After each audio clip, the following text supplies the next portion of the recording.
Bueno, a ver, pido por anticipado que me excusen mi acento en ruso, porque lo que voy a decir ahora debe ser esto, Dabro Pachalabat. Eso es bienvenido en ruso, ahí se queda.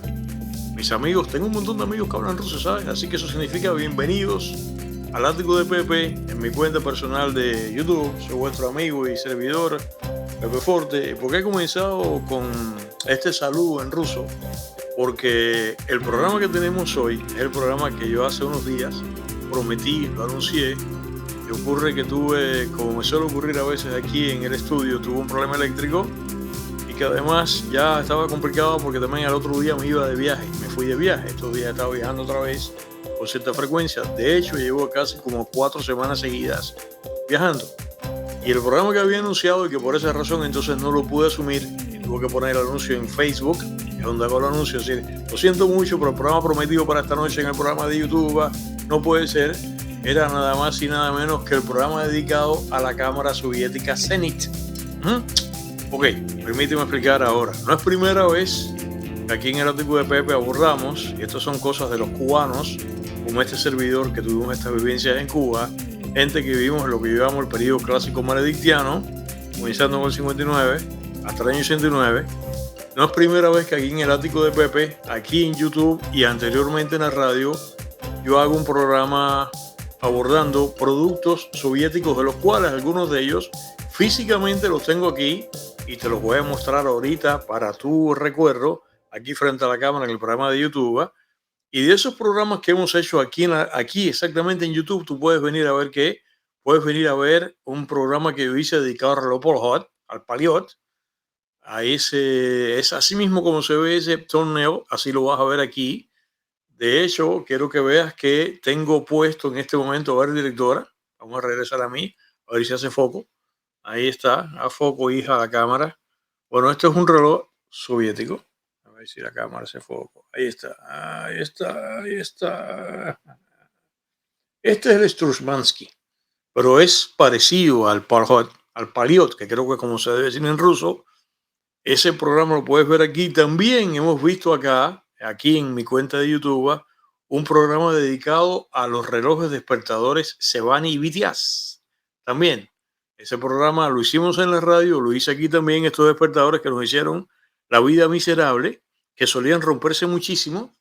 Ya podemos regresar a mi directora porque tengo para ustedes la sorpresa de que ese reloj lo tengo físicamente conmigo aquí, tal cual el reloj de pulsera. A ver, aquí está. Ahí está, ahí está. Este es un Sebani. Por cierto, este reloj lo compré en Ucrania. Es decir, yo no estaba en Ucrania. Ustedes saben que iba a Ucrania en el año 19 y como estaba entrando por Rusia, no me dieron la visa y me quedé con las ganas de ir. Pero justamente lo pedí en eBay o no sé qué y me lo mandaron de allá. Este reloj, que por supuesto, a ver, para la anécdota, a ver. Oye, ¿cómo suena?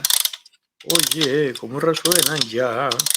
Vamos a ver ahora si le puedo hacer sonar aquí el despertador. A ver.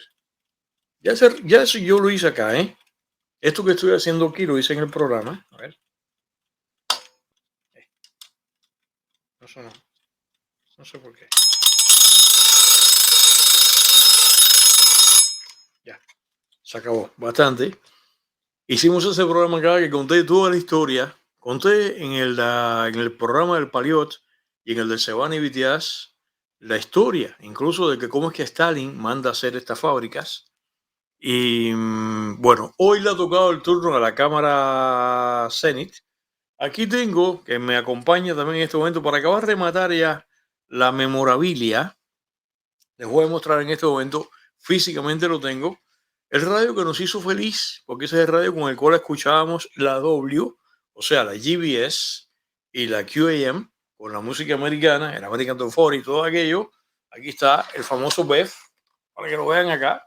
Aquí está el radio BEF. Aquí está el radio BEF, aquí. Así que ustedes estarán hoy, ustedes saben. Esto, mis queridos amigos, por esto pasamos solamente de una manera insospechada, de una manera a contrapelo de tantas cosas, a contrapelo de la historia de Cuba, a contrapelo de la ubicación geográfica de Cuba, ¿por qué diablos los cubanos de por lo menos dos generaciones, tuvimos que, después de haber estado expuestos de acuerdo con la ubicación geográfica y la historia de la nación, haber pasado por los beneficios, por las ventajas de haber estado inundados como baby boomers, en el caso mío y la generación de mis padres, haber estado inundados por productos norteamericanos de todo tipo, desde los autos hasta los despertadores, las cámaras fotográficas y todo, de pronto, por obra y magia de este señor, el cubano peor nacido que ha tenido Cuba, Fidel Castro, al que yo le llamo aquí maledicto, que hiciérase así y cambiase la dirección de Cuba y nos conectase con un país totalmente ajeno, culturalmente, históricamente, y para colmo, lejísimo de Cuba, para que entonces estuviésemos rodeados de estas cosas soviéticas acá, y fue lo que pasó. Pero además, permíteme incluso decir ahora en este momento que este hombre tan malintencionado y que lo que hizo fue padecer a Cuba los productos soviéticos que como todos sabemos eran de pésima calidad, malísimos eran todos, pero los soviéticos fabricaban de casi todo, no todo, pero casi todo lo que en esa época fabricaba el mundo occidental. Y nosotros, los cubanos, que además, por lo menos ya en la época de Brezhnev, que favorecía a este señor como si fuese su hijito malcriado y le favorecía incluso a nivel de precios. Por ejemplo, aquí todo el mundo sabe lo del petróleo, que le vendía a Cuba petróleo a precio preferencial, totalmente desconectado del mercado internacional. Le vendía a Cuba, que está la cifra por ahí. Tenemos amigos que puntualmente nos los han dicho cada rato. A mí se me olvida ahora la cantidad de toneladas que al año recibía Cuba de petróleo de la Unión Soviética era equivalente a la misma cantidad de petróleo que recibía Cuba, los Estados Unidos y otros mercados. Es un programa que, por cierto, le he prometido. Cuba le compraba petróleo a Venezuela antes del 59. Era la misma cantidad de petróleo que tenía Cuba antes del 59, que es la que le habría permitido que Cuba no hubiese pasado ni por un solo apagón, no estos de ahora que están conectados con otras razones, que es insuficiencia, que es que tienen la industria totalmente destruida, que es que no tienen petróleo. No, no, no. En esta época era que teníamos los apagones porque él lo que hacía que como la Unión Soviética le vendía el petróleo a precio preferencial, el diferencial lo que hacía era que lo vendía en el mercado internacional a precio regular y ganaba dinero que seguramente iba a parar para sus arcas, y la cantidad de petróleo que la Unión Soviética le prodigaba, que le entregaba a Cuba, era para que Cuba hubiese vivido exactamente igual antes del 59 y que cada cubano que hubiera podido hubiese tenido un automóvil, sin que hubiera habido gasolina racionada, como ustedes decían que estaba, y, y para que hubiésemos vivido sin un solo apagón, como ocurrieron en los años 60 y 70. ¿Qué tipo, eh? Pero para colmo, que te cuento todo de estas cosas, pudimos haber estado nadando en la abundancia de todo tipo de productos soviéticos y sin embargo no era así. Estaban racionados. Aquí todo el mundo sabe, yo hice aquí el programa, ese de los, ¿cómo se llamaba ese programa que hicimos acá? El de los méritos y los deméritos, que a través de que tú tenías que dejar la vida y la gandinga trabajando para el gobierno, aspirar a que el gobierno te concediese como una dádiva un radio de estos, o que te concediese un reloj de pulsera como este, o te concediese un despertador como este. Era ese nivel, cuando realmente los cubanos tenían que haber tenido, como era la Unión Soviética, la posibilidad de haberse comprado los tres o cuatro marcas de despertadores soviéticos que había. El programa lo dice aquí, repito, que era Sevani, Vitiaz, Slava, etcétera, la otra. No, no, no. Aquí era una agonía. Y en el programa que yo hice, los despertadores, cuando el despertador se descomponía, eran 6 meses de agonía para que te lo repararan. Y esos 6 meses tú estabas sin despertador. Ok. El caso es que, aún a pesar de eso, y a contrapelo, como estaba comentando, de la historia de Cuba y a contrapelo de la ubicación geográfica de Cuba, estuvimos de pronto rodeados de productos soviéticos cuando el cubano lo que estaba acostumbrado a productos norteamericanos y otros productos de Europa. Por ejemplo, en Cuba muy frecuente, Estados Unidos no era exactamente una potencia relojera, de estas de relojes de pulsera. Mi padre tenía y mi madre tenían relojes suizos, que es lo que privaba en ese momento. O sea, esas marcas que todo el mundo conoce, que era Mido, Juvenia, Invicta, la Invicta de verdad, es Rolex, Omega, y por Eternamatic, esas marcas todas, y es lo que se vendía en Cuba, que eran cosas que venían directamente de Suiza. En Cuba se vendía la marca Philips en cuanto a nivel de estéreo y tocadiscos y radios y qué sé yo, y por ahí para allá. Y de pronto nos mete a la cañona en esto, y por eso es que en este programa de hoy vamos aquí a borrar la cámara Zenith, que ya permíteme ahora comenzar también físicamente, no sé si es para tu dicha o para tu desdicha, mostrarte la cámara también. Aquí está la cámara Zenith. Esperamos que la cámara, la Canon con la cual estoy transmitiendo, haga foco. Aquí está la cámara Zenith. ¿Ok? Ahorita vamos a ver en detalle. Yo la voy a quitar el lente, la voy a abrir por detrás, de manera que este programa hoy está dedicado a la cámara Zenith. Esta cámara Zenith, antes de comenzar la narración, permíteme dar el agradecimiento porque yo tuve cámaras Zenith, como tú vas a escuchar aquí ahora. Sin embargo, las cámaras Zenith que tuve varias, aún no habiendo querido tenerlas, ya tú vas a escuchar la historia, esas todas se quedaron allá, incluida la primera, que era la EM. La primera yo terminé regalándola, no me importó para nada. Ya de hecho, además, estaba toda sin que lo hubiese maltratado. Es que las cosas soviéticas se deshacían, ya el prisma, como tú vas a escuchar, se había separado, tenía una raya amarilla en el centro del visor, un desastre. Después tuve, como tú vas a escuchar aquí, tuve la TTL, tuve la 11, tuve la 12, ya ni me acuerdo. Vas a escucharlo acá.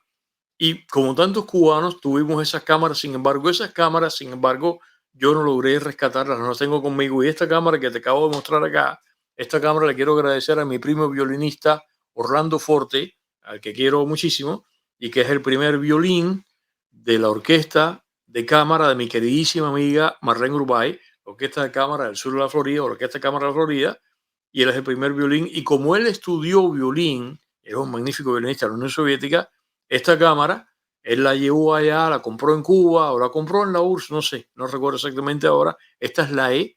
Él la llevó y sabiendo que estas cosas, yo soy un coleccionista y para hacer el programa y así, él tuvo la condescendencia, una cámara que para él tenía valor emocional. Sin embargo, me regaló la cámara. Así que Orlando, como siempre, públicamente te doy las gracias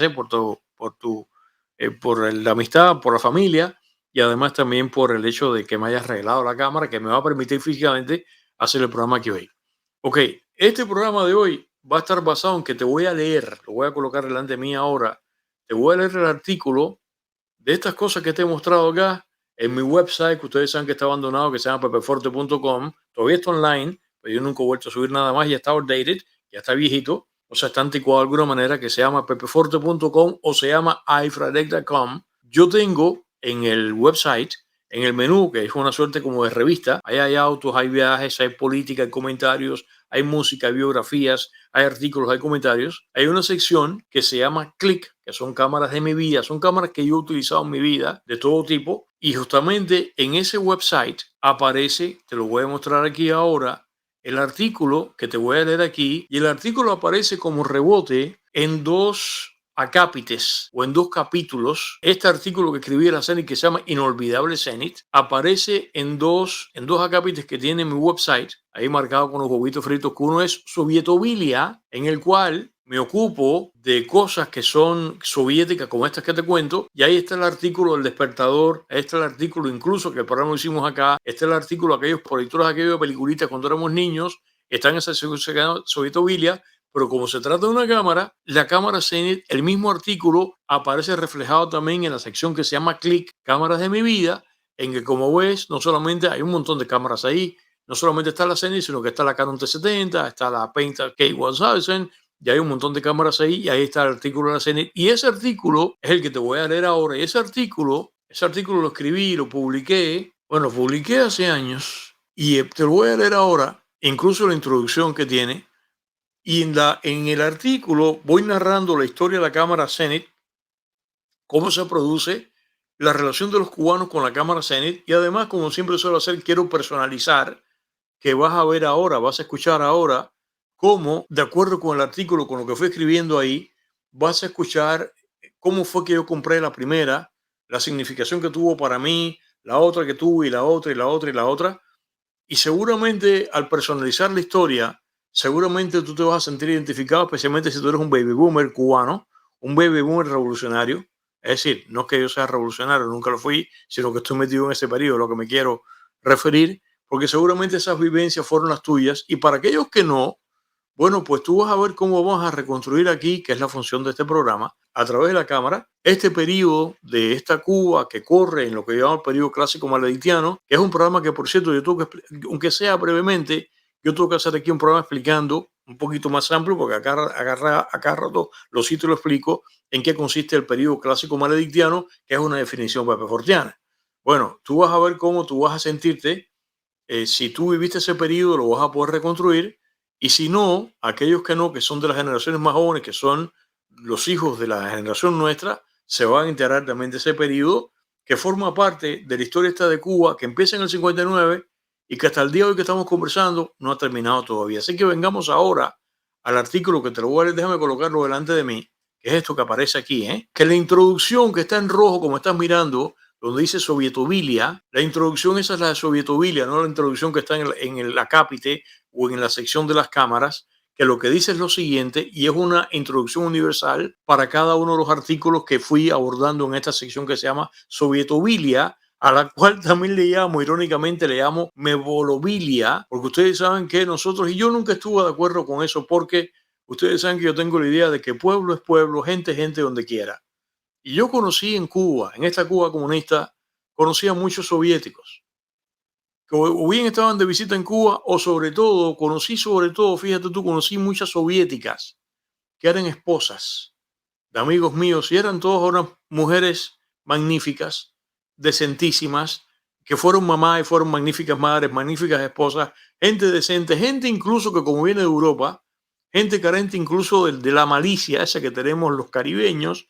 Y de verdad que por eso que esta frase que nosotros utilizamos, yo creo y estoy convencido que se trata de una suerte de inmersión de corte político, de desprecio por la onda política, pero nosotros en Cuba le llamamos con desprecio a los soviéticos los bolos y las bolas. Una vez me explicó alguien en la radio que tiene un origen puntual histórico, que incluso creo que viene de Alemania nazi, no lo sé.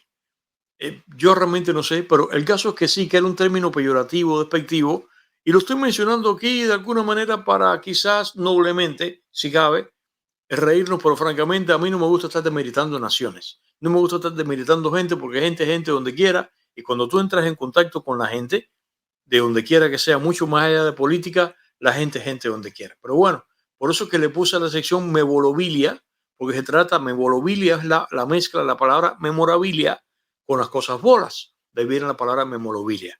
De modo que déjame leerte ahora la introducción, que es la introducción universal de la sección esta que se llama Sovietovilia, que también en este caso es la mezcla de memorabilia con las cosas soviéticas, y dice lo siguiente, y eso aparece como encabezamiento de todos los artículos que están en esa sección, que te convido para que lo visites. Dice, desde 1959, Fidel Castro sovietizó todo aspecto de la vida en Cuba. Fidel Castro, que aquí lo llamamos maledicto. Los cubanos de la isla son los únicos ciudadanos del continente americano que consumieron productos de la Unión Soviética, todos tecnológicamente atrasados y de pésima calidad. Déjame hacer aquí en este momento una ampliación. Aquí exageré un poco en el sentido que aunque sí, a este nivel de esta escala, eh, una escala grande, los cubanos, estos de la Cuba comunista, somos los que consumimos productos soviéticos en gran cuantía, aunque no en toda la cuantía, como me escuchaste comentar hace un rato que debió ser, no somos los únicos. Hubo puntualmente productos soviéticos que fueron llegando por una serie de intríngulis políticas, de intríngulis de historia, fueron llegando al continente, por ejemplo, en el periodo en que a Perú lo gobernó Velasco Alvarado, a Perú llegaron algunas cosas soviéticas, por esa razón. En el momento en que en Chile gobernó Allende, y todo el mundo sabe a qué me refiero, llegaron algunas cosas soviéticas. En Ecuador, no sé por qué razón, a Ecuador llegaron, por ejemplo, sé que a Ecuador puntualmente llegaron camiones SIL 157. No me preguntes por qué, pero ves que así de manera excepcional van llegando cositas, pero sí. Naturalmente que comparado con Cuba, no, ninguno de esos países tuvo la desgracia de que estuviésemos inundados, que además no inundados como tenía que haber sido, repito, pero que estuviésemos inundados de productos soviéticos. Así que continúo diciendo aquí ahora, lo que sí es cierto es que todos eran de pésima calidad. Y continúa diciendo la introducción, en una mezcla de sarcasmo y desprecio, los cubanos llamaban bolos a los soviéticos y bolas a sus cosas. Para no olvidar esa etapa de la historia, esta sección, Sovietovilia, que bien podría llamarse Mevolovilia, se asoma a artículos soviéticos que por desgracia tuvimos que consumir y usar los cubanos. Así que, Dauro Pachalabat, bienvenido a esta sección y ahora permíteme leerte el artículo sobre la cámara Zenit y según yo vaya leyendo el artículo, tú vas a ver que yo mismo y la directora, que como siempre está de una manera muy eficaz, la directora, según yo vaya leyendo el artículo, va a ir calzando con imágenes mi narrativa. Así que comienzo ya diciendo inolvidable, porque el artículo se llama Inolvidable, cámara Zenit. Inolvidable, da como sabemos es sí en ruso, da con una buena indigestión. Inolvidable, con una buena indigestión. La cámara Zenit fue mi primera y creo que la única relación de amor-odio que yo he tenido con una cosa. Una cosa. Una cosa porque decir que la Zenit era una cámara fotográfica podría resultar un exceso. El artículo está abierto, está todo lleno de ironías y está todo lleno de cinismos, así que te lo digo ahí. Roberto Rodríguez de Cal, el fundador y profesor, que Dios lo tenga en la gloria, de la peña fotográfica que sesionaba en los años 80 cada miércoles a partir de las 8 de la noche en el Museo de Arte Colonial, que había sido originalmente la antigua casa del Conde Bayona en pleno corazón de La Habana Vieja, frente a la catedral, y de quien tantos aprendimos fotografía y aprendimos el sistema de zonas creado por Ansel Adams, solía Roberto Rodríguez de Cal burlarse con humor rayano en el cinismo al decir que la Zenit y la Leica coincidían en un aspecto, que ninguna de las dos era una cámara fotográfica. La Leica era un instrumento de precisión y la Zenit ¿qué? No, la Zenit no se sabía qué diablos era. El artículo, que está dividido en secciones, ahora viene una parte que dice mi Zenit, porque está la Zenit, pero está mi Zenit. Mi primera Zenit, de tres que padecí, mira cómo estoy ironizando, y he de decir que tanto voluntariamente como a la fuerza, porque tengo que decir que fue así, yo la quise a voluntad, pero también a la cañona, fue una mezcla de ambas cosas, fue una EM. Esta que te mostré ahorita, esta es la E. La E era más atrasada, ahí lo dice aquí, ahí, porque no tenía freno automático, eso te lo voy a explicar, porque la EM fue la que estrenó diafragma automático con 20 años de atraso. O sea, el diafragma automático lo tenía la Spotmatic de Pentax en el año 59 y todos los soviéticos era así. Y esta gente le metió un diafragma automático como en el 76. A Cuba tampoco llegó en el 76, llegó más tarde. Costó esa Zenit EM, que es la que perdí, que no tengo, costó 165 pesos y fue el regalo de mi hoy difunta tía materna Josefina por haberme graduado de la Academia de Artes Plásticas de San Alejandro en el verano del año 1978. Recuerdo que la adquirí, la cámara, no la tía, en la joyería Riviera, bellísima joyería, ¿te acuerdas? Allí en la calle Galeano, que a duras penas todavía en el año 78 conservaba su glamour de mejores tiempos de antes del 59, en la calle Galeano. No fue mi primera cámara. La primera cámara que yo utilicé fue la elemental Kodak Brownie 620, la 620. Aquí está la 620. Que por cierto, te anuncio que de esta cámara, de la 620 y de la Brownie, yo voy a hacer aquí un programa especial porque esta cámara todavía oxidada como estaba por los años, esta cámara todavía, clic, esta cámara todavía funciona y esta fue la primera cámara de mi vida. Y esta sí es la original, que la traje de allá de Cuba. Y ok, recuerdo que te estaba comentando que mi primera cámara no fue esta Zenit, sino que fue esta precisamente, mi Kodak Brownie 620, que mi abuela le regaló a mi madre en las navidades del año 57, que fueron las primeras Pascuas de existencia de este servidor, que para entonces llevaba en este mundo ya 3 meses de vida, para que fotografiaran al niño, lo cual aparentemente selló mi futuro como fotógrafo. De modo que amaba la Zenit y he de admitir nuevamente que hasta la compré con entusiasmo. Y cómo no, si fue mi primera cámara seria, una SLR tal cual sería. Pero a la vez la odiaba por atrasada tecnológicamente, por fea, por limitada y por si fuera poco, por bola. ¿Qué más?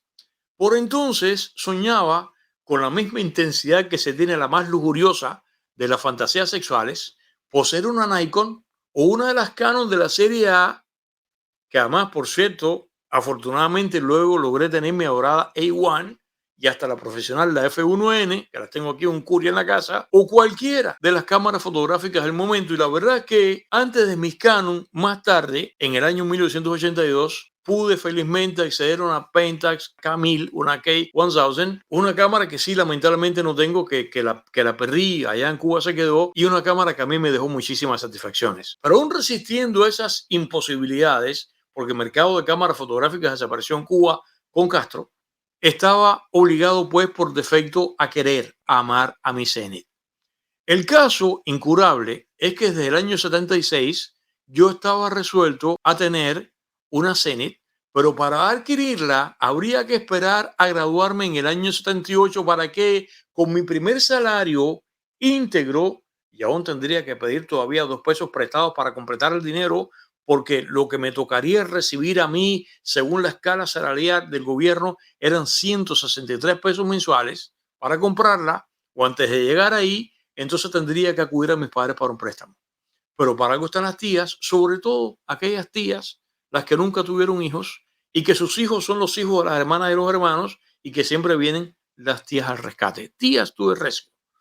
Ya yo había trabajado con una Zenith, ya yo había trabajado con la Zenith E. Esta misma cámara, la misma Zenith E, ya yo había trabajado con ella. Ya había trabajado como la cámara era de mi amigo compañero de clase San Alejandro, Carlos Manuel Fernández Alonso, que seguramente está mirando el programa. Hoy día vive en República Dominicana. Carlos, como siempre, un abrazo para ti, que siempre fuimos grandes amigos. Y él se había convertido para entonces, bueno, estábamos en el final de la escuela.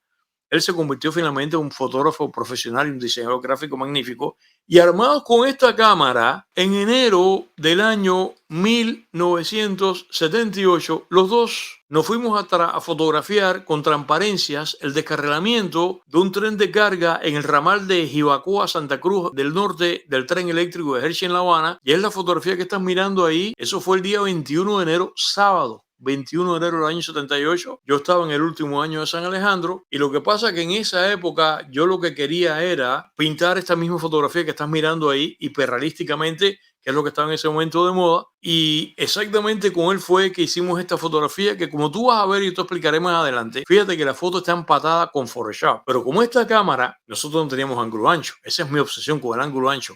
Como esta cámara, el lente normal no era un 50, sino que era un 58, para poder hacer esto, que es lo que yo quería, o sea, cada fotograma que estás mirando por separado, en la foto que está tocando, la foto en que yo estoy, con el t-shirt ese Malva, que era de Linder, fíjate que ahí está el fotograma de medio de los dos cuadros. A propósito, hicimos eso. Nos subimos en la escalería de uno de los vagones descarrilados, hicimos un ladito, o sea, hicimos esto, un lado aquí, y otro lado acá, para que después, proyectado con el proyector soviético sobre un canvas, poder pintar un óleo. Y finalmente, no, ese cuadro nunca terminé pintándolo, por eso es lo que yo quería hacer. Pero como tú ves, arriba está empatado con Photoshop y debajo están los dos fotogramas por separado. De manera que yo venía trabajando ya con esta cámara, y el caso es que ya listo para comprar este modelo.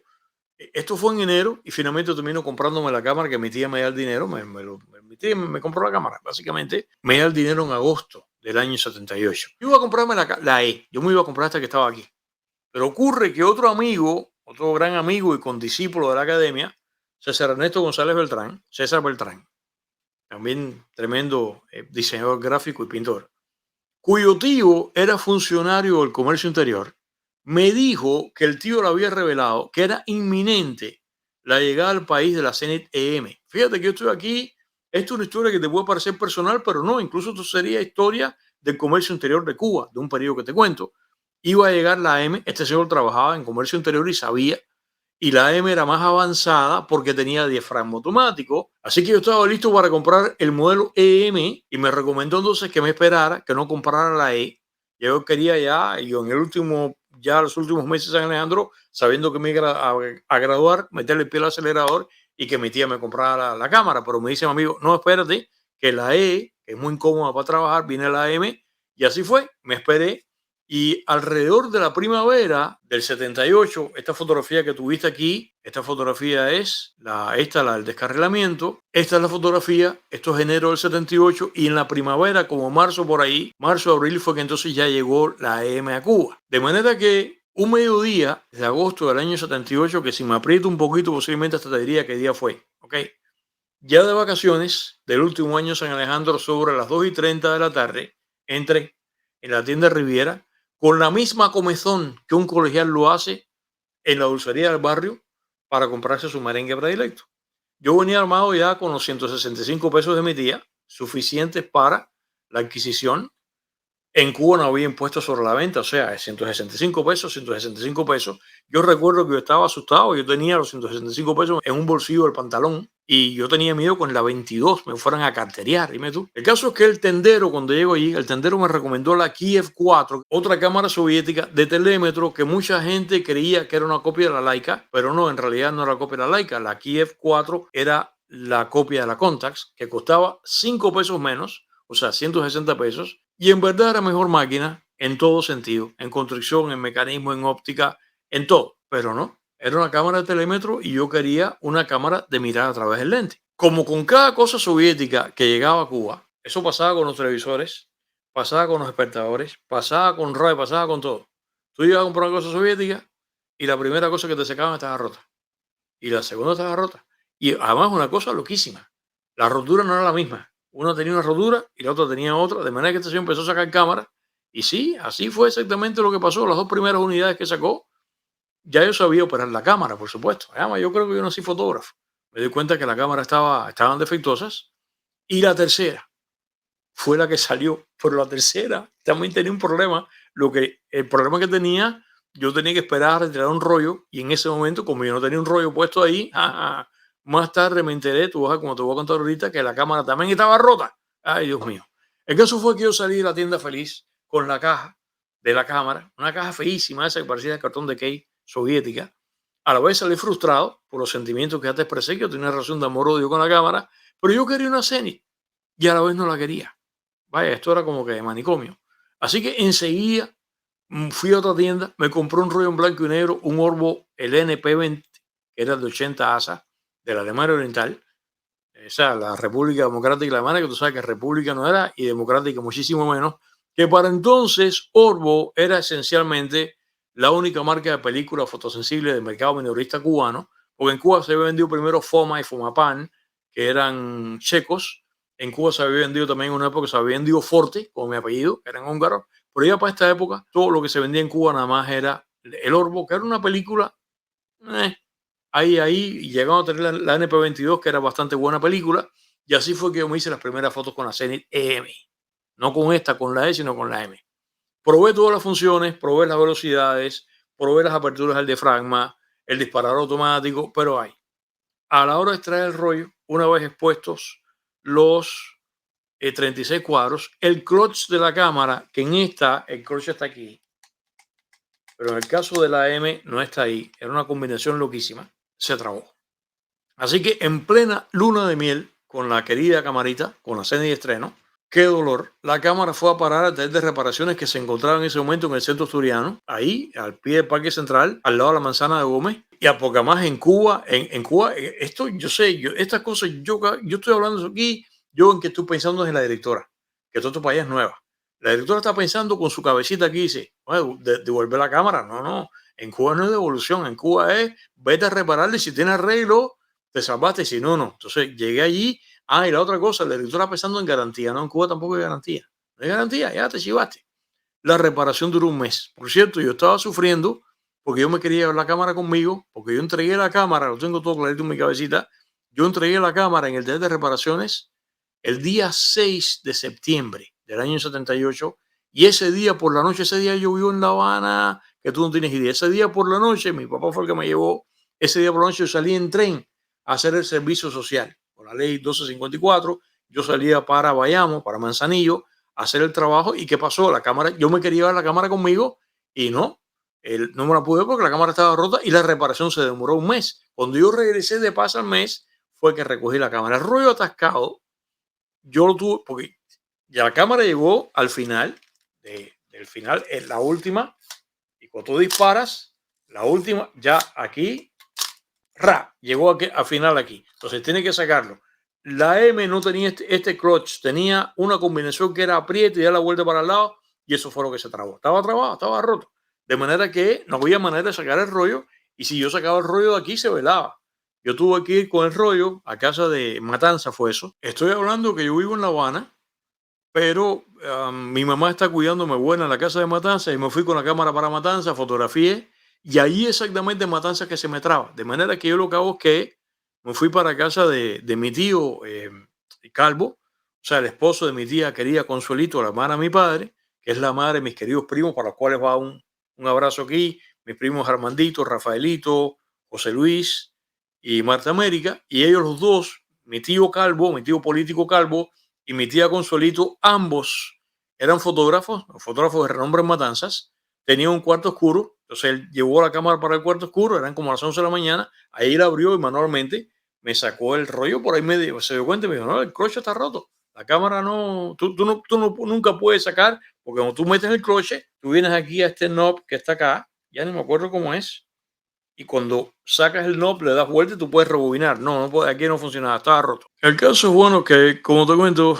me voy para Oriente el día 6 de septiembre del 78 en la noche, cuando regreso, felicísimo, a recoger mi cámara. Y ahí, bueno, comenzó mi historia con la Zenith, de modo que las primeras fotografías serias que yo tomo en mi vida, yo que quería ser fotógrafo profesional, lo cual logro conseguir, fueron con la cámara Zenith. Y estuve con la cámara Zenith, tirando con la cámara Zenith entre el 78 y el 82, que es cuando ya toco mi primera cámara de verdad, la Pentax. Y ahí entonces comenzó casi inmediatamente después mi historia con las Canons, que está hasta el día de hoy. Pero mis primeras fotografías que yo hago con esta Zenith limitada con un solo lente, con el lente 58, yo creo que la obsesión que yo tengo, no creo que venga de ahí, es que tengo la conciencia de lo dramático que es el ángulo ancho como tal para hacer fotografías. Yo soy un fotógrafo de ángulo ancho, pero creo que posiblemente la obsesión que tengo con el ángulo ancho sea de que es que mi primera cámara, el lente normal es un 58. Los fotógrafos que me están mirando, mis colegas, ustedes los que quizás no están en la fotografía, no sepan, pero un 58 es un lente estrecho comparado con el 50, que es el normal, y la cámara esta no venía nunca con 50. El caso es que vamos a venir ahora a la historia de las Zenith cubanas. Las Zenith cubanas. Ok, tras la llegada de Maledicto al poder en el año 59, como todo, la venta de cámaras fotográficas, como ya te había advertido anteriormente, cesó casi inmediatamente, como cesó la venta de todo. No era una época en que las cámaras fotográficas japonesas eran los populares que son ahora. El mercado fotográfico precastrista estaba más conectado, y el del mundo estaba mucho más conectado con cámaras alemanas como la Leica, la Rolleiflex, la Voigtlander, o productos Kodak, que desde lo más serio de la firma, que era la retina, hasta lo que hoy se conoce como point and shoot, como por ejemplo la 620, esta la Brownie. Esto no es point and shoot, esto es dispara y ya, esto no tiene ni siquiera foco, esto es foco fijo. Pero básicamente, y había otras, como estaba la Ranger, estaba la Vigilant, me estoy hablando de Kodak en este caso, pero ya Nikon existe. Nikon es una, yo hice el programa, lo hice en el programa de radio. Nikon existe desde el año 1917 y Canon aproximadamente igual, pero la invasión japonesa, o sea, Canon ya viene un poquito después, y ya Nikon, cuando revienta, es con la famosa F, esos años 59, 58 por ahí. Está la Spotmatic de Pentax, que es la que tenía frame automático, que de hecho, de alguna manera, la Zenith lo que hacía era copiar más o menos la Pentax, salvando las distancias, pero todavía la gran invasión japonesa es un fenómeno de los 60. Recordemos que las 5 cosas con las cuales Japón invade el planeta es precisamente con la cámara Nikon, con los radios de batería Sony, con los relojes Seiko, con el Toyota Corolla y con Yoko Ono. Ahí te lo dejo ahí. Pero bueno, y el caso es que todo este panorama, de todas maneras, de estas cámaras alemanas, que es lo que primaba en Cuba, desapareció de la noche a la mañana, como desapareció todo. Durante años no se vendió nunca más una cámara fotográfica en Cuba. En todo este periodo que estoy hablando de los años 60, las fotos de mi familia las tomaba todas con esta cámara Kodak, que te dije que te estaba mostrando acá. Con esta cámara es que todas las fotografías de la familia las tomaba mi mamá, que mi madre habría sido una magnífica artista plástica. Mi madre sí era una buena fotógrafa. No, o sea, mi madre no ejerce como fotógrafa, pero quizás yo hereo de mi mamá, por los genes, por ahí, el asunto del componer. El hecho de que tú le das a tantísima gente, tú le das una cámara, y el visor no es más que una ventana, es un marquito para que tú puedas encuadrar, y tú le das una cámara para que tú le tires la foto a Manolito que está parado ahí, y cuando viene cuando esa época que había que, ahora es digital, tú ves, cuando venía el rollo revelado de Manolito, lo que había salido era el codo o la lámpara. Yo no sé cómo, si eso va a ser así, pero bueno, por ahí va. Mi madre no era así, yo heredo eso de ella. Y el caso es que, nada, lo que pasaba en mi casa pasaba con todas las familias de Cuba, que todo el mundo lo que estaba era, Cuba se convirtió, yo ustedes saben que lo he comentado acá, Cuba se convirtió en una estampa congelada en el tiempo. Cuba lo que se convierte es una suerte de flash, en una instantánea, y ustedes lo saben que para el año, 20 años después, en las casas en Cuba lo que había era, la gente estaba mirando todavía la televisión, en el televisor americano, escuchando la radio en el radio americano, tirándose fotos con la cámara americana, y todo era así, pues estaba como que congelado, la gente estaba comiendo en el juego comedor de Formaica con sillas de vinilo que había comprado tu mamá y tu papá cuando se casaron en el año 56 y tú eras así de esa manera. El caso es que esta cámara es la que en mi casa se utilizaba y en Cuba todo era así. En Cuba todo lo que había quedado era pues, lo que había quedado era después del 59, los relojes de hasta el 59, los televisores hasta el 59, los radios, los tocadiscos, los autos, las cámaras fotográficas, todo. Sobre el año 71, estamos historiando acá, fue, si alguien se pregunta, bueno, pero Pepe, este panorama se mantuvo sin que en Cuba entrara una cámara fotográfica, no. Si no me falta la memoria, sobre el año 71 comenzaron a venderse las cámaras soviéticas. Se empezó a vender la Zenit y la Kiev. Yo recuerdo aquello. No estaban sujetas a las restricciones de la oficialmente llamada libreta de abastecimiento de productos industriales, conocida más simplemente como la libreta de la tienda, que no es otra cosa que una cantidad de racionamiento. No, fueron vendidas por la libre. Lo que pasa es que cuando se publicó la noticia, desde la víspera de la venta, cientos de consumidores que tenían dinero, y te voy a contar por qué estoy puntualizando que tenían dinero, durmieron toda la madrugada delante de las pocas tiendas que al día siguiente venderían estas cámaras porque tenían precios prohibitivos. O sea, una Kiev, yo lo vi, una Kiev costaba 475 pesos cubanos, ¿ok? Y la Zenit costaba cerca de 350 pesos. Estamos hablando que para entonces el salario promedio de un obrero cubano era de 120 pesos al mes. O sea, no todo el mundo podía comprar estas cámaras. Sin embargo, según el habla popular, estas cámaras volaron, es decir, estas cámaras se agotaron enseguida, a pesar de que tenían precios estratosféricos.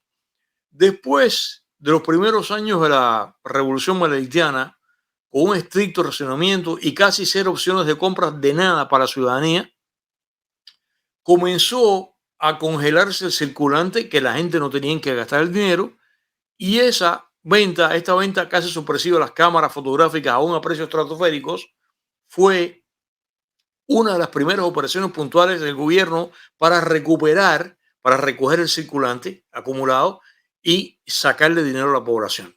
Según fueron avanzando, después del 71, los años 70, y creciendo la dependencia de la Unión Soviética, porque recuerda que este es el periodo en que él está peleado con los soviéticos cuando era la discrepancia de la crisis de los misiles. Por eso es que este programa es importante a nivel de historia. Viene ese periodo y ¿qué pasa? Historiando, por eso es que este programa es importante, repito, a nivel histórico. Viene el año 68 con la microfacción, viene la primavera de Praga y Maledicto le da el apoyo a la Unión Soviética. Y ahí es que ya le habían cortado las alas a Khrushchev, que lo habían defenestrado. Ya está la nueva guardia extremista, un recicle del estalinismo, que es lo que era Brezhnev, y Brezhnev lo mira con ese mensaje que él manda, que él apoya a contrapelo lo que había hecho el mundo, apoya la invasión, el descabece de la primavera de Praga, y aquí que comienza el matrimonio otra vez de Cuba con la Unión Soviética, y en el 72 es que hace aquella comparecencia en la televisión cubana, que yo la reconozco ahora, en la cual dice que Cuba y la Unión Soviética son una entidad comercial, y ahí es que entonces comienza esta invasión de las cosas soviéticas, y entonces comenzaron a entrar cámaras y entraron, por ejemplo, vamos que, directora, si usted me puede poner la fotografía de la Smena y la Kiev, que son este par de cámaras, que son cámaras, sí, esa misma directora, son contrastantes.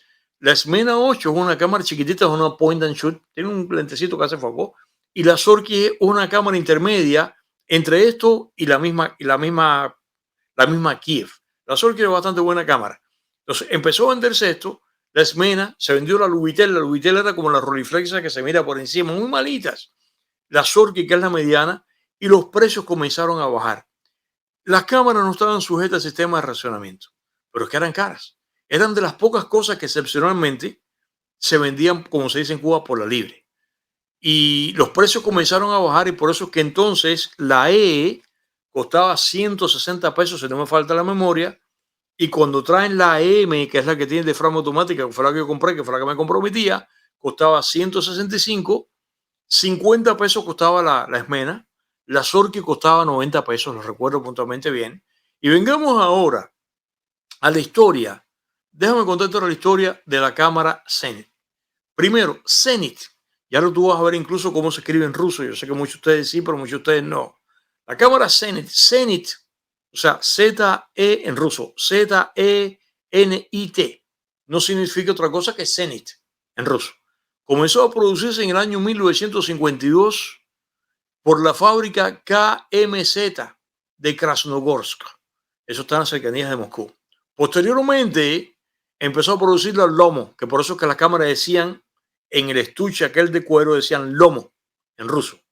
Por error, a veces en Occidente, a la Zenit, que fíjate que termina en T, vamos a ver, directora, el nombre ruso de la cámara para que tú lo veas ahí. Zenit termina en T, en ruso. En inglés se le colocó a veces en los lugares que se vendió en Occidente la cámara, Zenith, o sea, con TH, que significa Zenith en inglés, como exactamente la misma marca de electrónicos, pero era una asociación errada en inglés, porque en realidad el nombre original carece de la H en primer lugar. En ruso no hay H. De hecho, en grafía, en el cirílico, la H rusa es la N en el alfabeto latino nuestro, aunque existe una excepción. Las que se vendieron en Inglaterra en los años 60 sí llevaban la marca escrita de esa manera como Zenith. Siempre los soviéticos tuvieron algún tipo de venta en el Reino Unido y por eso se vendía con el nombre así en inglés.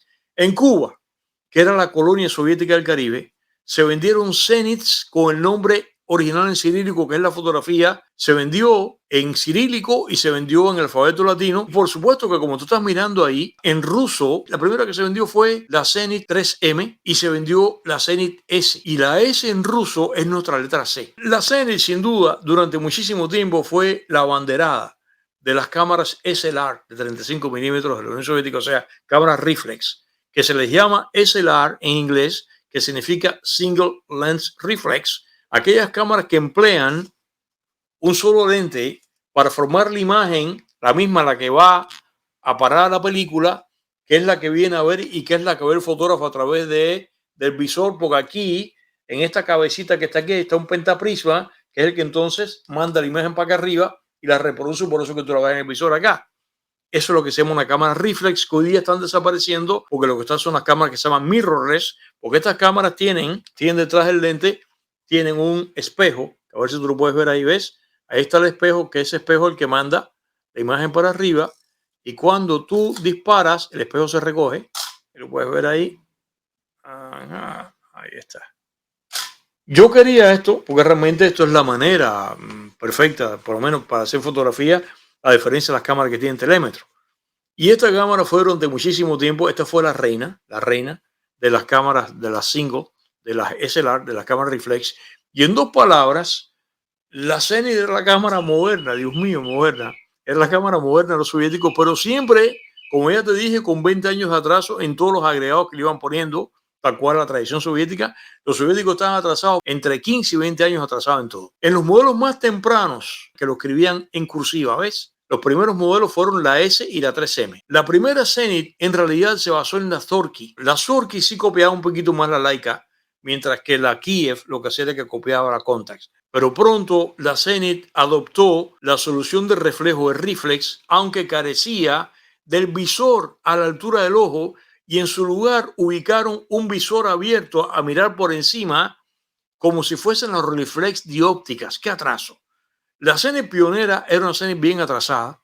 El espejo no regresaba por sí solo a la posición de 45 grados, sino que el espejo, cuando tú haces así, que tú disparabas, el espejo se quedaba arriba. Cuando tú mirabas por el visor estaba negro. Tú tenías que hacer así otra vez y cargar para que entonces el espejo bajara. ¿Qué atraso? Yo las llegué a ver así, las primeras que se vendieron. Había gente que fue a la Unión Soviética y de los estudiantes que fueron en Rusia, aquellas cosas, la traían de allá y venía exactamente de esa primera manera, como te cuento. Y además, o sea, tenías que bajar con la palanca de arrastre, tú tenías que bajar otra vez el espejo, y esto hacía que cada vez que el usuario presionaba el obturador, después que la cámara tomaba la foto, el visor quedaba totalmente bloqueado. Tampoco tenía diafragma automático. Esto tenías que, con esta anilla que está aquí, tú tenías que colocar el diafragma y con esta anilla, esto quizás ustedes no puedan verlo, con esta anilla traer de vuelta el diafragma ahí, hasta que en el año 59 Asahi Pentax instala exitosamente el diafragma automático. No fue hasta el 36 que la Zenith lo implantó en la AM y a Cuba terminó llegando en el año 78, pero era más incluso un sistema muy burdo. Era muy elemental. La solución mecánica de diafragma automático al lente Helios era prácticamente artesanal, era muy bruta. Una cámara reflex que carece de diafragma automático, o sea, que siempre está en la apertura ordenada por el fotógrafo, al accionar, funcionar como el iris y el ojo humano, oscurece la escena del visor, dificulta enfocar, y por eso es que, como en esa época no había autofoco, había que enfocar a mano, tú tenías que mirar por aquí, tú tenías que entonces enfocar ahí. Ok, en los lentes de la Zenith que carecían de este avance, que tenían esta anilla de seguridad, que lo que hacía era que abría a la máxima apertura, y para tú poder enfocar, y cuando vas a disparar, traes la anilla y la anilla regresaba exactamente al valor que tú le habías dado del diafragma. Y si no hacías eso, entonces la fotografía lo que te quedaba era sobreexpuesta. O sea, había que estar rotando eso, había que tener eso en mente, y eso es lo que era exactamente una cámara que no tenga diafragma automático, lo cual con la cámara de diafragma automático el iris está abierto todo el tiempo, tú das el valor que tú quieres con el diafragma y cuando tú disparas el diafragma baja, se hace la foto y otra vez regresa para que tú puedas ver con claridad a través del lente. La Zenith S, que salió en el año 1955, estuvo produciéndose hasta los años 60. Esta fue la que los primeros estudiantes que fueron a la Unión Soviética de Cuba, aquellos barcos la trajeron, y cuando en el 64 introdujeron la Zenith 4, estoy haciendo aquí la historia de la Zenith, ¿ok? Y luego en el 67 introducen esta que es la Zenith E, que es más grande, más pesada, es angular, es más cuadrada, con cilindro rotatorio para el transporte de la película en vez de palanca. Primero en vez de tener la palanca, no, era que sí, mira, era que sí. Y ya tenía el espejo de retorno automático. En la Zenith S, que como otra vez repito, eso en cirílico es la C, en otro es la S, la cámara se cargaba por debajo. ¿Ves? La cámara se cargaba por aquí, por debajo. En vez de tener puerta aquí detrás para meter el rollo por aquí, no, la cámara se cargaba por debajo, que era súper incómodo, que fue una solución que inventaron los alemanes. En un momento era una solución muy buena, pero después, cuando inventaron la puerta, ya eso era pues una cosa que estaba muy anticuada. Para montar los lentes se hacía a rosca, como te voy a mostrar, que ya te mostré, te voy a mostrar aquí. Primero tenía 39 milímetros, de 39 milímetros, entonces subió a 42 milímetros a rosca. Esto es un atraso. Esto es un atraso a rosca, esto es una porquería, porque además el lente se te puede caer, la rosca se va alterando con kitipón, el thread, o sea, el tejido o lo que es la espiral de la rosca se puede afectar, hasta que entonces ¿qué se inventó? Se inventó crack, crack, la bayoneta, pero no, la M que tenía yo era de rosca también ahí. No llegó a tener la Zenith bayoneta hasta los años 80. La cámara fue dotada de un fotómetro de selenio al frente, que es este que está aquí, que siempre estaba expuesto a la luz, siempre estaba abierto. Entonces, cuando eso siempre está abierto, termina la celda alterándose, se comienza a ser menos sensible y las lecturas que te va diciendo que te recomienda son locas. De manera que yo tengo una foto, esta foto que te voy a mostrar aquí, en que yo estoy tapando. Ahí está, gracias directora. Mira, tú me estás viendo, ¿no ves ahí? Esa fotografía, por cierto, estoy yo con la cámara en Manzanillo, allá en Oriente. Yo solía colocar el dedo delante porque yo tenía pánico que el fotómetro se me fuese a agotar porque siempre estaba abierto. Porque lo que pasa es que la cámara venía con un estuche de piel ruso, que olía a bota rusa, olía a oso ruso, y claro, tú la guardabas ahí, pero el estuche era muy incómodo, era aparte que era feo, era muy incómodo. Cuando tú lo tienes en el estuche está protegido, pero si tú tienes la cámara afuera, como me gustaba usarla a mí, entonces estaba todo el tiempo el fotómetro, estaba expuesto a la luz, entonces tú me veías a mí todo el tiempo que yo estaba, como tú viste en la fotografía ahí, mira a mí, con el dedo, yo estaba así, mira, todo el tiempo con el dedo que sí, la cámara para arriba, abajo, con el dedo que sí, tapando para tapar el fotómetro, hasta que se me ocurrió hacer una pieza de linóleo que la corté con mucho cuidado, y entonces yo le enganchaba la pieza de linóleo aquí para tapar el fotómetro, para protegerlo. Ese fotómetro movía una pequeña agujita, ¿ves? En esa media luna que está ahí la aguja se mueve, de acuerdo con los fotómetros, tú vas aquí, tú vas combinando y te recomienda pues una exposición dada. O sea, los valores de la velocidad y los valores de acuerdo con el asa que tú le pongas ahí para que te ayude para una exposición relativamente correcta. Para grabar las cosas, los rusos crearon además en cuanto a sensibilidad una norma aparte. O sea, existía ISO, que todo el mundo conoce, y existe ASA. Los rusos crearon un grado que es el grado Ghost. Imagínate tú. Algunos modelos de Zenit no disponían de fotómetros, sino que aquí delante estaban selladas, que no tenían nada, como tú viste ahí.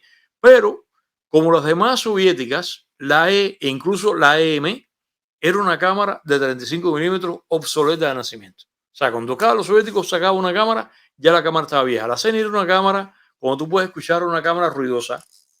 Creo que se oye. Una cámara ruidosa en todo sentido. Una cámara inconfiable. Una cámara frágil, frágil mecánicamente, frágil a la caída con todo lo duro que era. Carecía también la original de manivela de rebobinado. En vez de que así, era dándole vuelta, lo cual era muy cómodo. La operación de recogida del rollo se hacía a través de ese knob que tenía que era rotatorio para que liberara el embrague, para que la película regresara al spool. Había que hacer esa operación que era aprieta y rota, que ahí fue cuando se me rompió la mía, como te cuento. Pero además también, caballero, las cosas soviéticas, todas las cosas soviéticas estaban todas llenas de protuberancias y de cosas que odiaban a la anatomía humana, que eran abrasivas, punzantes. Mira, aquí tú no lo puedes ver, pero ahí creo que se ve el knob ese que está ahí. Eso es antidedo. Eso te acaba las yemas de los dedos. Eso es una cosa terrible. I don't know. Yo te digo a ti que, bueno, y ese primer clutch fue el primero que se atacó en la cámara, como te conté. La serie desconocía esa ciencia que se llama, que se estudia, que se llama ergonomía, que es estudiar las manos, como Maitani, el diseñador japonés que era el diseñador que tenía Olimpo, que todo era una maravilla. No, para ellos la ergonomía para los soviéticos no existía, de manera que la botonería estaba mal emplazada, el terminado era agresivo, el acabado de cualquier cámara rusa era malhumorado y podía literalmente, te podía morder la yema de los dedos como si odiaran el tacto humano. El botón rotatorio ese que te cuento, ves la manivela de recogida, era incapaz, como con una manivela de recogida, tú recoges el rollo rápidamente, en caso que tú seas un fotógrafo profesional y tú recoges rápidamente. No, si en vez de ser una manivela, es con un knob rotatorio, el rollo se demora más en que tú lo recojas. No, no, un desastre. La Zenit era una cámara metálica, muy alejada de controles plásticos, que son más o menos al tacto. Y por dentro, la misma historia. Por eso decíamos nosotros, en broma, que las cámaras soviéticas tenían adentro, chiquitico así, muy chiquitico, tenían una brigada de malvados enanitos bolcheviques. Era un enanito muy chiquitico con un cuchillito, y lo que hacían era que te apuñalaban la película por dentro y te hacían otras trastadas de corte mecánico. O sea, era muy fácil que la misma cámara, con los rieles que tiene aquí detrás, delante de la cortina, mira, ¿ves? Esto que está aquí, esas rayas que están ahí, eso, por ahí corre la película. Y si estas superficies que están aquí no están bien pulidas, cuando la película corre por ahí, te araña la película. Y un negativo, o sea, la película convertida en negativo después de estar arañado, ya se desgració terrible. Gracias a que tardíamente, en el año 69, KMZ introdujo el primer sistema de fundido en serie, fue que la Zenit comenzó a producirse en masa, porque primero era tipo troquel y eran cosas hechas a mano con lima, un desastre. Entonces empezó a producir a nivel de fundido en masa, y así fue que entonces inundaron a los mercados de la órbita soviética, o sea, Polonia, Hungría, Checoslovaquia, y ese mercado que pertenecía pues Cuba, inundaron estas cámaras, y se cree que se produjeron de la Zenit E, de esta que está aquí, se cree que se hayan producido unos 12 millones de unidades, lo cual es equivalente a 12 millones de sufridos fotógrafos, ¿sabes? Equivalente exactamente igual. Y en esa época también se produjo un modelo más simple que era la Zenit V, estándar, este lentes Helios, que estaba aquí, de 58 milímetros, se producía con otro más pequeño que era el Industar, que está aquí, que era un lentecito más feo, ahí está. Y bueno, ese lente, sin embargo, para que tú veas, era de 50 milímetros. Una cosa loquísima. Si la Zenit con Helios de 58 milímetros era fea, la acoplada del Industar que está mirando ahí, se veía muy pobrecita. En el Industar, que estéticamente era un lente muy desagraciado, la anilla del diafragma no tenía munición para mover los valores de los pasos del diafragma, sino que era desplazamiento fluido, lo cual dificultaba la operación en la oscuridad para poner el diafragma correcto. No sonaba, o sea, no hacía clic, clic, clic, clic, clic. Además de que entonces, accidentalmente, el diafragma es el iris. Si tú colocas el diafragma mal, la foto queda subexpuesta o queda sobreexpuesta. Y ahora que estoy citando los lentes acá, no había mucho. En el caso de Cuba, en la Unión Soviética sí, en la URSS sí, pero en Cuba no. No había mucho donde escoger para trabajar seriamente con la Zenit. Había apenas un puñado de ellos. El mencionado lente estándar de la Zenit era este, el Helios 44, que lo diseñaron en el año 58, que evolucionó solamente para tener el diafragma automático de la edición de la M, como te conté. Era un 2.0, o sea, no tenía una gran luminosidad, con lentillas carentes de coating, o sea, los cristales no tenían coating. Y lo peor, era muy estrecho para hacerlo normal, un 58 milímetros, cuando un lente normal tiene que ser de 50 milímetros. Para colmo, aunque en la Unión Soviética sí se vendían algunos lentes para la Zenit, a Cuba solamente llegó uno, el 85 milímetros, que no tenía diafragma automático tampoco. Y ahora que te estoy mencionando esto, déjame revelar incluso la razón por la cual estoy haciendo este programa. Y este programa lo estoy haciendo por el hecho que el otro día, cuando nuestro querido amigo, que es fotógrafo y colega, Gilberto Gutiérrez, lo invitamos aquí para hacer el programa dedicado a los balseros, y él cuenta que él se compró para la travesía, él se compró una Zenit. Y la Zenit, cuando se la compra, que eso lo estuvimos hablando en el programa, tú lo puedes ver, el programa de los balseros el otro día aquí, él se compra esa Zenit con ese lente 85 milímetros que le dijo, Gilbert, ¿cómo es posible? 85 milímetros, un lente de retrato, tú estás en una balsa que es chiquita. Me dice, no, no, imagínate, todas las fotos me quedaron así, pero ¿qué fue lo que pasó? Él nos cuenta que cuando la balsa se volteó, la cámara se fue para el fondo del mar. O sea, en el fondo del mar, o sea, en la luna, hay un grupo de Hasselblad que dejaron los americanos cuando fueron allá a la luna, y en el fondo del mar de Florida hay una cámara Zenit. Cuando Gilberto me cuenta eso, me digo, caramba, ¿por qué no hacer entonces el programa de la cámara Zenit, teniendo en cuenta que ya yo había hecho ya el artículo que te mencioné? Yo me estoy basando en la narrativa en este artículo que escribí en mi cuenta de mi website.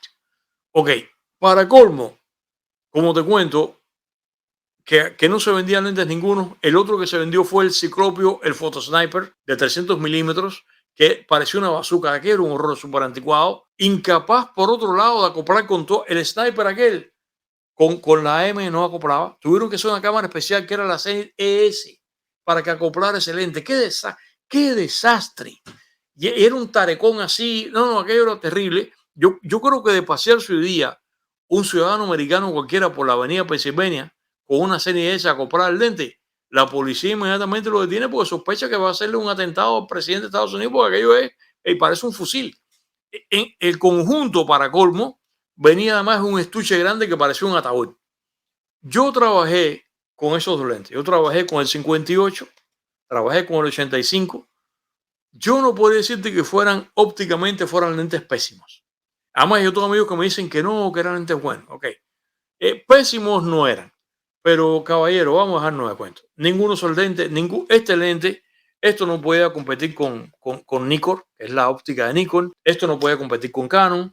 Esto no podía competir con Asahi y ni soñar competir con Carl Zeiss. Olvídate eso. Por otro lado, ópticamente hablando, no eran lentes duros, sino que eran más bien unos lentes de tesitura suave. Estoy aquí hablando metafóricamente.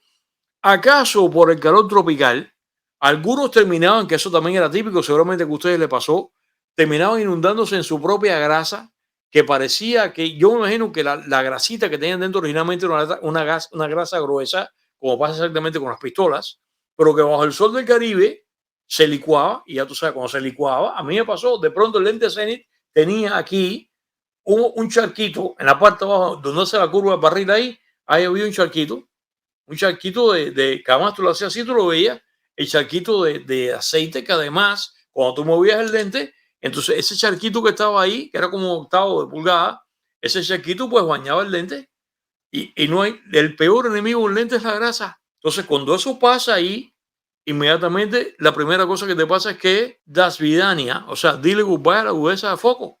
Fíjate que incluso cuando tú quieres hacer algo así que sea medio borroso y que parezca que es ensueño en fotografía, a un tubí tú le pones vaselina por delante e inmediatamente se pone opaquito. Entonces, lo que pasaba era que con ese lente bañado en grasa, aquello no hacía una foto que tuviese agudeza a foco ninguna. La Zenith era tal cual yo te anticipé arriba y te estaba diciendo todo el tiempo, era una cámara muy limitada. Y si comparada con la Kiev, de que tenía telémetro, apenas tenía las velocidades. Mira qué poquitas velocidades, a ver si la cámara lo puede tomar ahí. Ahí está. Mira eso. Lo que tiene es 500, 250, 125, 60 y la velocidad de sincronismo para el flash es 30. 30. O sea, ya para esta época, cualquier cámara sincronizaba el flash con 60 y las cámaras japonesas sincronizaban con 125. Y el selector, además, este selector de velocidad también era, esto tenías que levantarlo, ¿no ves? Esto tienes que levantarlo para que rote, si no, no funciona. Ya cayó ahí, ¿no ves? Si no, no camina, tienes que levantar, entonces rotar para que caiga ahí y naturalmente baja velocidad de fracciones de segundo entero, ni cohete. Eso que tenga 2, 4, no, nada, eso tenía ahí. No, un desastre de cámara. Esto, francamente, un desastre. Y además, los resortes que tenía por dentro, yo creo que tenían que ser los mismos resortes, los mismos muebles que utilizaban las ruedas, las locomotoras rusas, porque todo era durísimo. Pero ante tanta innecesaria tosquedad tipo tanque de guerra, en contraste, sin embargo, el conjunto, o sea, la cámara como un tanque de guerra, pesada, pero en conjunto, en contraste, mira tú, la portezuela, esta portezuela, súper endeble. Entonces, aquí un accidente, esto se jorobaba. Qué desastre de cámara, caballero. Qué desastre de cámara. Además, el pestillo que tú estás aquí, el pestillo no es como las cámaras japonesas que tienen muelle, no. Tú tienes que venir y a mano lo tienes que cerrar, si no el tipo no cierra. Nada. Entonces, esa puerta se rompía y tras un número de años de uso, la puerta se oxidaba. Y la mejor amiga para ver la película dentro de la cámara, cuando el film virgen habría de disponer de una oscuridad sepulcral, era justo esta puerta la que con el uso empezaba a permitir que se metiera un haz de luz traicionero y ya. Cuando eso pasa, termina con la esencia de una cámara fotográfica que no puede entrar ninguna y te empieza a ver los rollos. ¡Qué desastre! Posiblemente lo mejor de la Zenith era, yo creo que lo mejor que tenía Zenith, yo creo que era el obturador de cortina que tenía. Me parece que es lo mejor que tenía. A ver si lo puedes ver aquí ahora. Porque además los engranes, como que te cuento, los engranes, mira, ¿no? Los sprockets. A ver aquí. Los sprockets están aquí. ¿Ves? Los sprockets para enganchar la película. Esos sprockets que son los que entran las perforaciones de la película, no te destrozaban la película y a veces pronto no me parecía que veía lo que había un tiburón ahí. Pero además de eso, yo creo que lo mejor que tenía la cámara era, mira ahí la cortina, ¿ves? ¿Ves? La cortina de tela, yo creo que francamente, creo que la cortina era lo mejor que tenía. La cortina, el obturador de la Zenith, yo creo que era francamente lo mejor que tenía la Zenith. Me parece que era lo mejor que tenía la cámara. Pero fuera de eso, esta cámara, francamente, mis queridos amigos, esto era un desastre. El visor, además, cuando tú mirabas por aquí, el visor era oscuro, no era un visor luminoso. Y además, esta cámara, que es como si fuera un tanque de guerra, pero un tanque de guerra por gusto. Con esta cámara, si se caía el piso, entonces era de cristal, se rompía, se escachaba. Dice, bueno, es un tanque de guerra, supone que sea shock resistant. No, todo lo contrario. No toleraban la más mínima caída, porque además cuando se caía, entonces todos los sistemas adentro, todo se descontrolaba, se rompía. Y además, hablando del visor ahora, el pentaprisma que está aquí, a mí me terminó pasando que por eso yo la regalé. El pentaprisma terminaba poniendo opaco. La M que yo tenía se empezó a despegar y le salió una raya en medio del visor, que aquello era terrible. Entonces, y por otro lado, el pentaprisma no tenía por dentro, eso no tenía ni imagen invertida, ni tenía microprisma. Eso es al liso. Ahí no hay nada que tú puedas enfocar. La M tampoco, como estás mirando, tampoco tenía zapato caliente. Zapato caliente ni cohete. Porque además, lo que venía aquí, que acoplado aquí, ¿quién era? No he terminado. El flash. Ese es el famoso fil 11. El fil 11, que eso era un desastre. Eso no era telecomputer, todo eso era manual.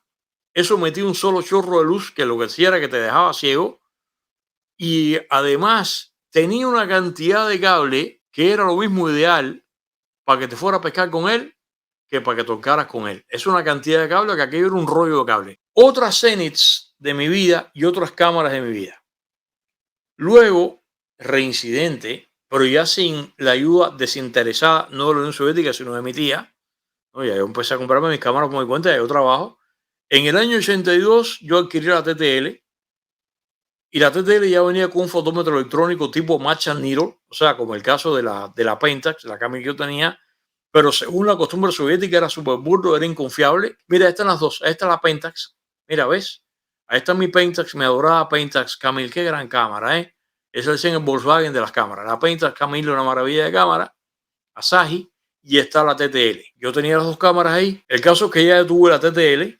La TTL es un desastre, tenía match and needle, como te cuento, la agujita igual que la Camil, pero un desastre.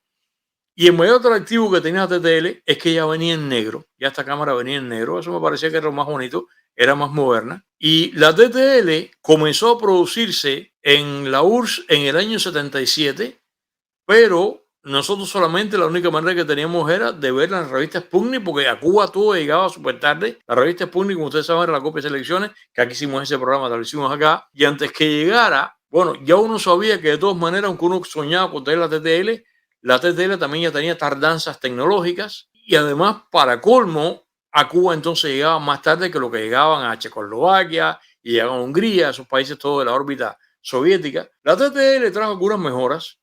Trajo ya aquí, la TT le trajo manivela de rebobinado, ya tenía microprisma en el visor para el enfoque, imagen partida no, olvídate de eso. El selector de velocidad rotaba sin tener que ser levantado, ya rotaba solito ahí, lo cual era una comodidad, pero se quedó con el contador manual. O sea, esta cámara era que cuando tú sacabas el rollo, como las cámaras japonesas que se ponen en cero, no, tú tienes que poner el contador otra vez en cero, si no, se te olvidaba.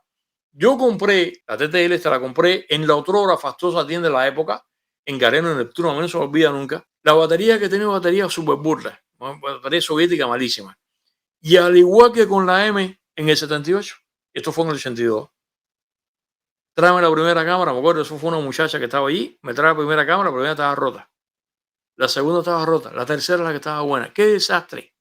Yo no sé si es que eso era típico de las producciones soviéticas o si eso era una cosa que es que ellos mandaban para Cuba, lo peor de lo peor. A mí no se me olvida nunca que aquel día que yo estaba comprando la TTL, al lado mío había un rusito, que era un poco más, yo tendría en esa época, te cuento, tendría 25 años por ahí, y el rusito tenía un poco más, tendría como 30, y hablaba un poco español. Él estaba comprando uno y yo otra.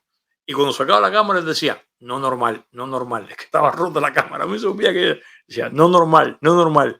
Qué desastre, señores. Qué porquería de vida esta que tenía uno en Cuba allí. El precio de la TTL ya era más alto. La TTL costaba 180 pesos cubanos.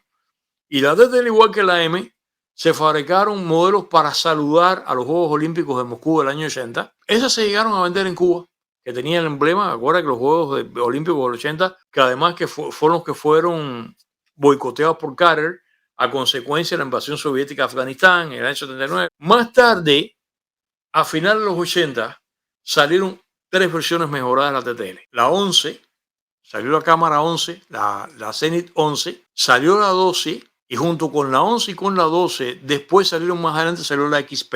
La XP lo que tenía era el mismo fotómetro, pero en vez de ser match and needle, que es la aguja, fue sustituida por un semafórico juego de LEDs. O sea, uno rojo, uno verde, uno amarillo, una porquería también. Ninguna de esas cámaras de los años 80, que esa es la otra cosa, ninguna de estas cámaras soviéticas, ninguna, ni una sola, tenía automatismo de exposición, ninguna. Eso que la cámara pone la velocidad, no, olvídate de eso. Seguían siendo cámaras que eran manuales.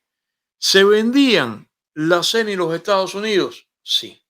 Se vendía la Zenith, pero no se vendía bajo Zenith, se vendía bajo el nombre de Cambron y el nombre de Calimar, la Cambron y la Calimar, y se venden de esta manera se vendían. Y yo tuve también otros productos soviéticos que te voy a mencionar aquí ahora. Por ejemplo, Zenith.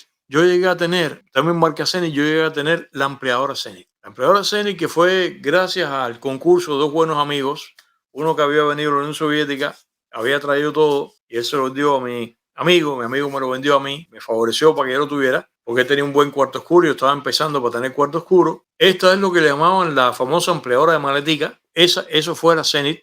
De otros productos soviéticos que yo tuve también, Bueno, yo tuve también cámaras de cine. A mí siempre me gustó todo este mundo, la fotografía, el audio, etcétera. Yo tuve que me la compré, una me la compré, fui de vacaciones a Matanza en el mismo 79. Me compré en una tienda que estaba al lado de la librería Pedro Pablo Solas en la calle Medio, así que saludos para los matanceros. Me compré mi primera cámara de cine 8 milímetros, la Quartz. Este es tu amigo servidor Pepe Forte en las Cabañas Los Pinos de Pilar del Río. Ahí tengo la Quartz en la mano, 8 milímetros silente soviética. Esta cámara me gustaría tenerla, pero esa cámara se quedó allá. La Quartz lo que tenía era un juego de lentes, o sea, no tenía zoom, yo quería un zoom. Tampoco tenía automatismo de exposición. Tenía un fotómetro parecido al que tenía la Zenith, de agujita, pero muy malo también ahí. Y la otra que terminé comprándome, que el nombre exactamente es igual que la marca de carro, me compré la Lada en los años 80. La Lada sí era más sofisticada porque la Lada tenía zoom, tenía un fotómetro de batería. Esta cámara me la compré en los 80. Esta cámara más sofisticada también la perdí. Estas cámaras se quedaron allá. Me gustaría tenerla simplemente por puro recuerdo, porque ¿qué tú vas a usar aquí 8 milímetros? Yo llegué a hacerme mis películas. Por cierto, mi proyector también se quedó allá. Lo perdí. Los videos, bueno, los videos, no, las películas que me hice, yo me llegué a hacerme películas de 8 milímetros, también se perdieron allá. Y esto fue parte de las cosas soviéticas que yo tuve. Y finalmente, como ocurre con cualquier cámara soviética, en honor a la verdad, ya para tratar de ser lo más imparcial posible, mira, una cámara tiene que tener un mínimo para que opere como una cámara fotográfica. Estamos hablando de cámaras analógicas, no estamos hablando de cámaras digitales, que es otro mundo. O sea, la cámara Zenith, decir que es una cámara con la cual tú no puedes hacer una fotografía, no. Tú terminas haciendo una fotografía y si te afanabas, puedes terminar haciendo, bueno, una fotografía buena, especialmente si, como es el caso mío, que era un fotógrafo integral, de cero hasta arriba, o sea, que aquí yo me preparaba mis químicas, que yo revelaba, y yo terminé haciendo fotos decorosas con la Zenith, pero naturalmente, no. En primer lugar, por limitadas, por la calidad de la óptica. Cuando después yo aterrizo de cabeza, hasta el día de hoy, aún en Cuba, yo aterrizo en Pentax. De Pentax yo nunca tuve Nikon, trabajé con Nikon, de amigos que trabajé con que tenían Nikon, pero yo nunca tuve Nikon, ni tuve ni tengo. Yo siempre he estado metido en Canon desde que vengo de Cuba. Cuando aterricé, por supuesto que en Canon y en Pentax, naturalmente ya con óptica de primera, y el grueso de mis fotografías valederas de Cuba, que yo tendría también que terminar haciendo un libro de las fotografías mías de Cuba, que son los que precisamente funcionan como mi visa para que yo termine en Estados Unidos, para que yo pusiese, gracias al concurso, un querido amigo que me consiguió que viniese a dar una conferencia con mi fotografía de los carros en una pequeña galería en New York. Por eso vine, y ahí fue que hay defectos y yo me quedé. Bueno, esas fotografías todas están tomadas con mis cámaras japonesas, todas. Pero sí, yo tengo aquí negativos. Yo afortunadamente logré recuperar, yo te diría, siempre uno lo lamenta, foto negativo que tú pierdes y ya eso es una escena que tú atrapaste y no hay manera que tú puedas recuperar eso, pero yo recuperé, yo tengo, creo que te diría que 92, 94%, quizás 95% de mis negativos todos están acá, algunos de los cuales son precisamente con la Zenith. Especialmente tengo mucho más que blanco y negro con la Zenith. Lo que más tenía era, mira, esta misma fotografía. Esa fotografía está tomada con la Zenith. Eso es transparencia. Orbo UT18. Yo tomé más fotografías, transparencia, o sea, diapositivas, como se decía en Cuba, con la Zenith que blanco y negro. Pero sí tengo aquí negativos también. Y también las transparencias, 90% de las transparencias todas, las tengo acá y de cuando en cuando. Bueno, pues coloco algo. Esta misma, la fotografía misma esta, la que tiene que ver con el descarrilamiento de Jibacoa, esa está tomada con la cámara de mi amigo Carlos, una Zenith como esta exactamente, y eso es UT18, la película. Está totalmente ya verde. Yo tengo aquí, la original la tengo acá. Pero decirte que no, que uno no podía tomar una buena fotografía con la serie, no sería puntual, no sería justo. Pero de todas maneras, sí, en términos generales, el veredicto final dice que las cámaras Zenith fueron cámaras preferentemente olvidables, a pesar de que yo titulé el artículo que se llama Zenith inolvidable, porque no te deja tan buenas recompensas. Y lo horrible es que como la más angustiante pesadilla, que se hace más memorable que los más vibrantes sueños, siempre hay una neurona bromista que te recuerda por lo menos a los enanitos no verdes que habitaban dentro de la cámara Zenith y que te hacían la existencia miserable con sus pequeños cuchillitos que te arañaban la película, que trancaban los sprockets, la película no avanzaba, o te rompían las perforaciones de la película, o a la hora de rebobinar se trancaba entonces el rebobinado y no caminaba la película hacia atrás, o te destrozaba con los sprockets las perforaciones y tenías tú que estar metido en el cuarto oscuro. Entonces en el cuarto oscuro, como se le hago el cuarto oscuro, a tientas, abre a oscuras, porque ya no te verás, abres entonces la portezuela, abres aquí y entonces metes el clutch a mano y entonces sacas la película toda. Pero bueno, de esta manera vivíamos con esta cámara que te cuento. Así que, señores, mis queridos amigos, así que a ver, smile, you're not in candid camera. A ver, te voy a tirar una foto, a ver, sonríe que te voy a ver ahí, a ver, sonríe, cheese, págata. Te hice una foto con la Zenith. Gracias, mis queridos amigos, como siempre, por haberme acompañado en este programa que había prometido y finalmente el programa salió hoy. Gracias a este programa dedicado a la Zenith y a otros productos bolos que mencioné aquí hoy. Como siempre, gracias por los super stickers, los super chats, los PayPals, etcétera, que se agradecen tanto. Gracias por compartir, hagan sharing de este programa en alguna plataforma por ahí de cosas de Cuba o no sé qué de qué. Este programa de hoy dedicado a la cámara Zenith. Gracias porque den like. Es importante que den like. Importante que den like, mis queridos amigos. Y la otra cosa, que continúen por favor suscribiéndose a esta cuenta, a este programa de YouTube. Siempre que lo hagan, presionen la campanilla, porque la campanilla es la que les avisa a ustedes cuando estamos de lunes a jueves. El viernes no hay programa. De lunes a jueves a las 8 de la noche en vivo, o si no es en vivo, en ocasiones programas que por razones de viaje o de otras razones de imposibilidad de aparecer en vivo junto a ustedes, dejo un programa grabado pero con toda la dedicación del mundo, igualito que sea el programa en vivo. Eso sí, ustedes pueden contar que el programa grabado o pregrabado que yo subo aquí está hecho con el mismo entusiasmo que hago un programa en vivo. Así que nada, hoy por ser esa oportunidad, sea grabado o sea en vivo, la campanilla es la que te avisa cuando estamos aquí a esta hora, que es 8 de la noche, que debe ser hora del este de los Estados Unidos, que es la hora de Miami, que con este programa se origina, que coincidentemente es la hora de La Habana, pero también podría ser a otra hora, en vivo o grabado. No es lo común, aquí la costumbre es esta, y pido disculpas porque últimamente he estado muy de viaje y con mi ocupación de la emisora de radio, últimamente he tenido algunas fallas. O sea, últimamente he estado ausente en este programa a las 8 de la noche por motivos de viaje. Pero estoy siempre tratando de que, aunque sea grabado, yo viene al espacio para hacerles a ustedes la compañía y que ustedes me acompañen también a mí. Así que nada, muchas gracias y bye bye.